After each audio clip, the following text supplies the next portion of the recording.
আমি চিরতরে দূরে চলে একাধারে দ্রোহ আর প্রেমকে এভাবে লালন করেছিলেন বলেই এমন অনুরাগ ঝরে পড়ে নজরুলের গান কবিতায়।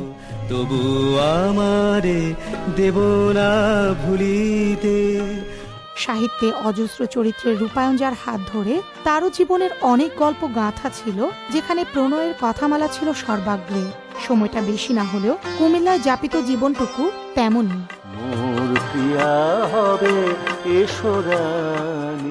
1921 থেকে 23 সাল পর্যন্ত 5 বার আগমনের মধ্য দিয়ে নজরুলের জীবনের মোড় ঘুরতে দেখে এই শহর।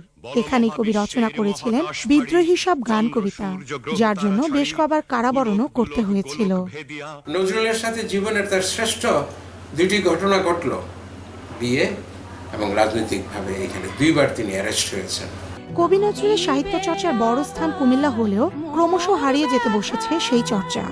এখনের বাচ্চারা তো এমনিতেও উৎসাহ হারিয়ে ফেলতেছে, যে কারণে চর্চা ওইভাবে হচ্ছে না।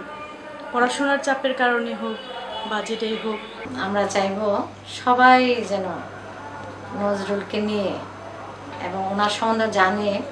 নজরুলের গান সংরক্ষণ ও সাহিত্য চর্চা বাড়াতে সহযোগিতার আহ্বান নজরুল ইনস্টিটিউট কেন্দ্র কর্তৃপক্ষের। নজরুল ইনস্টিটিউট থেকে একটি বই বের করা হয়েছে, যে নজরুল সঙ্গীত সংগ্রহ। 100 বা 200 গান কথাগুলো এখনো উদ্ধার হয়নি, তবে নজরুল ইনস্টিটিউট চেষ্টা চালাচ্ছে।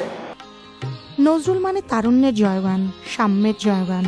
নজরুল মানেই শোষিত আর বঞ্চিত মানুষের কণ্ঠস্বর, সত্য আর ন্যায়ের দিশারি। তাই অসামান্য এই কবির কাজের সঠিক চর্চা, সংরক্ষণ ও তা ছড়িয়ে দেওয়ার আহ্বান ভক্তকুলের।